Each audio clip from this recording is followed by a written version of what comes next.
dissecting divorce this afternoon on Kababayan LA. Earlier, we talked about, can divorce be avoided and how it can be avoided. And attorney Jesus Silva, our family lawyer today on the show, said in his observations with couples that he's worked with, those couples that are able to patch things up are those with respect for each other.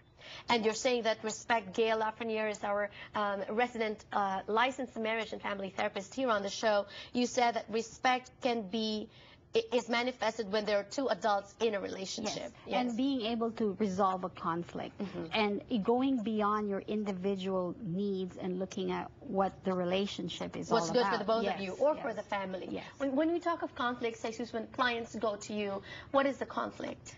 Well, often the biggest issue, if it's not a division of assets and debts, which is just a monetary division, it's more difficult in dealing with the parenting plan. So if there are children involved, then you definitely have to bring up the level of respect, because you don't want to burn the relationship over a long term, and or necessarily poison how one child looks at the soon-to-be ex-spouse, their other mother or father. Right. And this is when you are going through a divorce already. How do you prepare yourself? Is there such a thing as preparing for a divorce? I don't think that it, a lot of times when I've seen clients come into my office, it's very much an emergency basis. They've either just found out that their spouse is cheating, or sometimes that they've come to a point where they're saying that an abusive relationship is just too much for them to handle, but that's very rare. It's usually about, learning something about the other person and then making a decision at that moment that they can't deal with it anymore.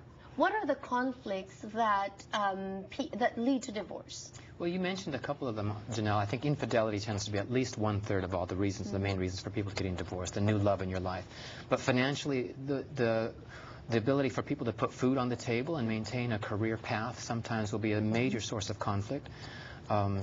Those are the main things that tend to be reasons. Also, parenting decisions, how one raises a parent. Right.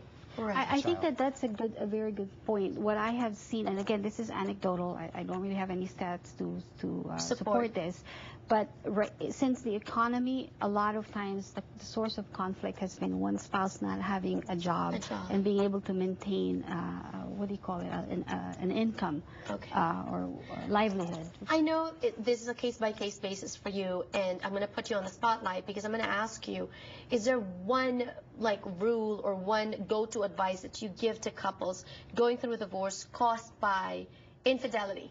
Can a couple bounce back from cheating? Yes. What would you say? As an advice? Yes. Well, it takes two.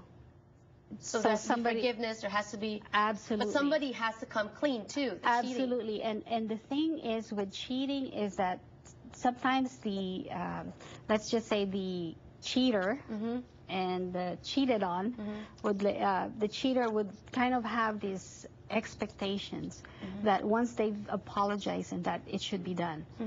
And that's not true. That's not true, yes. You have to go through a process of forgiveness. You can't just do that. And the person that was the aggrieved party has to go through that process of being able to get to the point of forgiveness. What about financial conflicts? Can a couple bounce back from a financial conflict? Financial conflicts is, I would say, one of the major reasons for conflict in a marriage.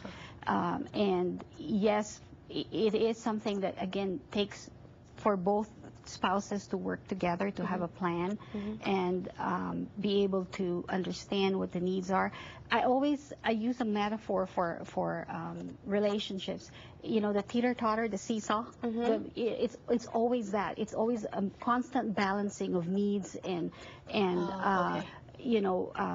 perspectives. And speaking of perspective, you're putting it in perspective because you bring couples together in therapy.